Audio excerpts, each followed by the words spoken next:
Pastor Elias was once an ordinary preacher. He lived in a small rented house and led a church with only a few members. Every Sunday, he preached with confidence. He wore his best suit, stood behind a small wooden pulpit, and spoke passionately to the people who attended. But deep inside, Pastor Elias carried a painful secret. He wanted fame. He wanted a large church.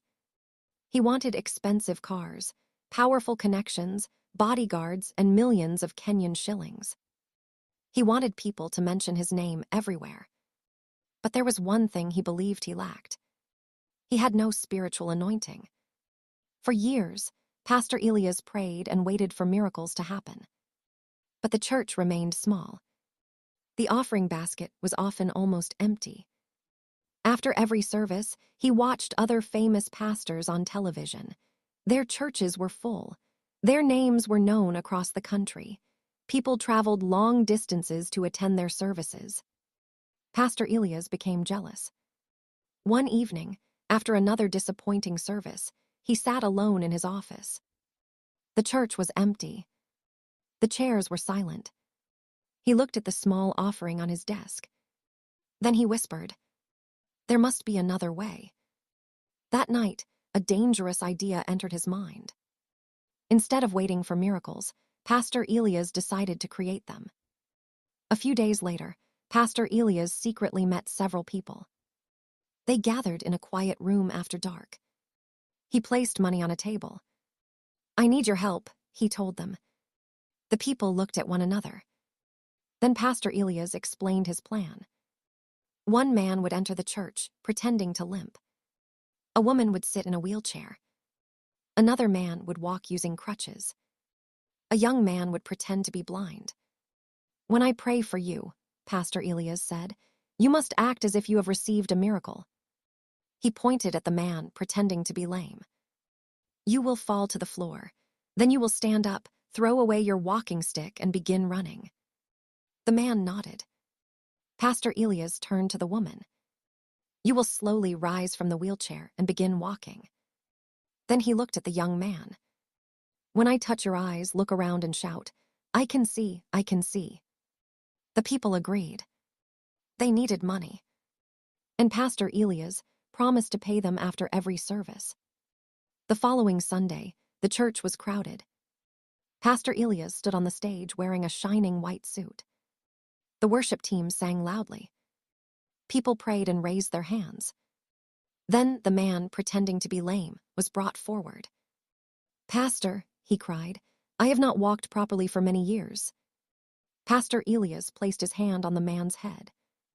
"Receive your healing," he shouted. The man fell to the floor. For a few seconds, the entire church became silent. Then the man stood up. He threw away his walking stick and began running across the church. "I am healed," he shouted. The congregation exploded with excitement. People screamed. Some cried. Others fell to their knees. "Pastor Elias has power," they shouted. Then the woman in the wheelchair was brought forward. Pastor Elias prayed over her. Slowly, she stood up. She took one step, then another. Soon, she was walking. The church became even louder. Finally, the young man pretending to be blind came forward. Pastor Elias touched his eyes. "Open your eyes," he commanded. The young man looked around. Then he shouted, "I can see, I can see." People rushed toward the altar. They cried, danced, and praised God. But no one knew that everything had been planned. That day, the church received more offerings than ever before. Soon, videos of the miracles spread across the town. People shared the videos on their phones. Everyone wanted to meet Pastor Elias. People came from different counties. The small church became too crowded. Every seat was filled. People stood outside listening through large speakers. Television screens were placed outside so that the crowds could watch the services. Pastor Elias became famous. But his greed continued growing. During one Sunday service, he held up a small envelope. "God has placed a special seed in my heart," he announced. The church became quiet. Plant a seed of KSH 320, and your miracle will begin. The congregation listened carefully. Do not delay, he continued. Send your KSH 320 seed, and your breakthrough will come. The people believed him. The following week, Pastor Elias went to a radio station. He spoke confidently into the microphone. People listening across Kenya, he said, plant your KSH 320 seed and prepare to receive your miracle. Thousands of people heard the message. Some sent KSH 320. Others sent KSH 500. Some sent KSH 1000.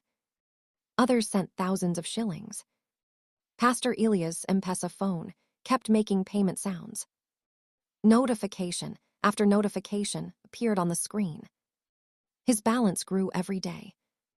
Thousands became hundreds of thousands. Hundreds of thousands became millions. Pastor Elias bought expensive cars. He moved into a large house. He hired bodyguards. Whenever he arrived at church, people rushed toward his vehicles. Members came carrying envelopes filled with money. Pastor, they said, this is my seed for a breakthrough. The church became larger and richer. But the miracles were still fake. For years, Pastor Elias continued paying people to pretend they were sick. But secrets do not remain hidden forever. One day, a former church worker became angry after Pastor Elias refused to pay him. The worker decided to reveal the truth. He showed people the secret meetings. He revealed the payments. He explained how the fake miracles were planned. The news spread quickly. People were shocked. The woman in the wheelchair had never been unable to walk. The blind young man had never been blind. The man using crutches had never been injured. They had all been paid. Many church members felt betrayed. Some had sent money they could barely afford. Others had borrowed money because they believed they would receive miracles. Some had sold valuable possessions. One by one, people stopped attending the church. The church became empty. The speakers outside became silent. The television screens were removed. The offering baskets contained only a few notes. Pastor Elias watched his ministry disappear. His expensive lifestyle became difficult to maintain. His workers left. Some of his cars were taken away. The bodyguards disappeared. The money began running out. But instead of admitting his wrongdoing, Pastor Elias searched for another source of power. One night, Pastor Elias traveled secretly to a distant village. He met a mysterious witch doctor. I want my church to become powerful again, Pastor Elias said. I want people to return. I want wealth. I want influence. The witch doctor looked at him silently. Then he said, power always comes with a price. Pastor Elias accepted the offer. After that night, strange things began happening. The church became crowded again. People returned. Some claimed they experienced unusual signs. Others said they had frightening dreams after attending the services. Pastor Elias became rich again. He bought bigger cars. He hired more bodyguards. People came to church carrying envelopes filled with thousands of Kenyan shillings. The church was full. But Pastor Elias was no longer peaceful. Every night, he heard strange voices. He began seeing frightening shadows. He became angry and fearful. Even when surrounded by people, he felt alone. After several years, the church began falling apart. Church leaders started arguing. Members accused one another. People became afraid. Some stopped attending. The large crowds slowly disappeared. The church that had once been full became empty again. Pastor Elias lost his strength. Then he became seriously ill. He could no longer preach. He could no longer stand for long. The expensive cars remained parked outside. The bodyguards disappeared. The people who once praised him stopped visiting. Pastor Elias lay alone in his room. For the first time in many years, he began thinking about everything he had done. He remembered the fake miracles. He remembered the money. He remembered the people who had trusted him. He remembered the lies. One evening, Pastor Elias asked the few remaining church members to come and see him. They gathered quietly around his bed. His voice was weak. Tears filled his eyes. Then he said, "I deceived you." The room became silent. The miracles were planned. I paid people to pretend they were sick. I used your faith to make money. Some people began crying. Pastor Elias continued, "I told you to plant seeds because I wanted to become rich. When people stopped attending, I searched for dark powers because I wanted my fame and wealth back." He closed his eyes. "I chose money instead of truth." Then he looked at the people around him. "Please forgive me." He paused before speaking again. "Do not follow people blindly.